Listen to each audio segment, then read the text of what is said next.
വീണ വിജയനെതിരായ മുഖ്യമന്ത്രി പിണറായി വിജയന്റെ മകൾ വീണ വിജയനെതിരായ ആരോപണത്തിൽ CMRL ഓഫീസിൽ ഇന്നും SFIOയുടെ പരിശോധന നടക്കുന്നു.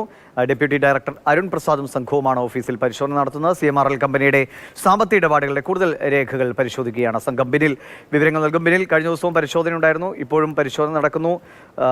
എന്തെങ്കിലും നിർണായകമായ സൂചനകൾ ലഭിക്കുന്നുണ്ടോ?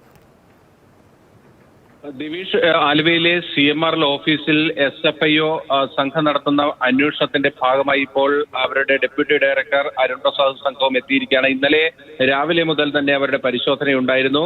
ആലുവയിലെ രജിസ്ട്രേഡ് ഓഫീസിൽ നടത്തിയ പരിശോധനയ്ക്ക് ശേഷം CMRLന്റെ ഫാക്ടറിയിലും SFIO സംഘം ഇന്നലെ ഉച്ചയ്ക്ക് ശേഷം പരിശോധന നടത്തിയിരുന്നു. രാത്രി വൈകുന്നതുവരെ രജിസ്ട്രേഡ് ഓഫീസിലും പരിശോധനയുണ്ടായിരുന്നു. അതിന്റെ തുടർച്ചയായിട്ടുള്ള പരിശോധനകളാണ് ഇന്ന് നടക്കുന്നത്. CMRL കമ്പനിയുടെ കഴിഞ്ഞ ഒരു 10 വർഷത്തെ സാമ്പത്തിക ഇടപാടുകൾ എങ്ങനെയെന്നതാണ് അവർ പ്രധാനമായും പരിശോധിക്കുന്നത്. ഇതൊരു ലിസ്റ്റഡ് കമ്പനിയാണ്, അതുകൊണ്ട് തന്നെ ഇതിന്റെ സാമ്പത്തിക ഇടപാടുകൾ സുതാര്യമായിരുന്നോ എന്നതാണ് ഏറ്റവും പ്രധാനപ്പെട്ട കാര്യം.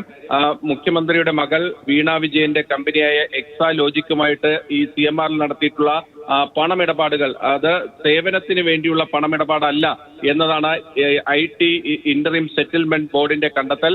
അതിൽ ഒരു ദുരൂഹത കണ്ടെത്തിയതിന്റെ പശ്ചാത്തലത്തിലുള്ള പരിശോധന തന്നെയാണ് നടക്കുന്നത്. അതോടൊപ്പം തന്നെ ഈ CMRL കമ്പനി വിവിധ രാഷ്ട്രീയ നേതാക്കൾക്ക് പല തരത്തിൽ സാമ്പത്തിക ഇടപാടുകൾ അവരുമായി നടത്തിയിട്ടുണ്ട് എന്നതിന്റെ വിവരങ്ങളും പുറത്തേക്ക് വന്നിട്ടുണ്ട്. ഒരു ലിസ്റ്റഡ് കമ്പനിയെ സംബന്ധിച്ചിടത്തോളം അതിന്റെ എല്ലാ സാമ്പത്തിക ഇടപാടുകളും സുതാര്യമായിരിക്കണം. അതുകൊണ്ട് തന്നെ രാഷ്ട്രീയ നേതാക്കൾക്ക് ഈ കമ്പനി നൽകിയിരിക്കുന്ന പണമിടപാടുകൾ, നേരത്തെ ഇൻകം ടാക്സ് പിടിച്ചെടുത്ത ഡയറിയിൽ പുറത്തു വന്നിരിക്കുന്ന വിവരങ്ങൾ, അതടക്കമുള്ള എല്ലാ സാമ്പത്തിക ഇടപാടുകളിലേക്കും കൂടി SFIOയുടെ അന്വേഷണം നീങ്ങുന്നു എന്ന സൂചനകളാണ് നമുക്കിപ്പോൾ ലഭിക്കുന്നത്. എക്സാലോജിക്കിന് അപ്പുറത്തേക്ക് കൂടുതൽ സാമ്പത്തിക ഇടപാടുകളുടെ പരിശോധനകളിലേക്ക് അവർ കടക്കുന്നു.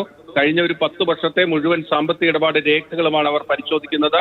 ആ രേഖകളൊക്കെ തന്നെ പരിശോധിച്ച ശേഷം എക്സാലോജിക്കിന്റെ മറ്റിടപാടുകളിലേക്കും അവർ കടക്കും.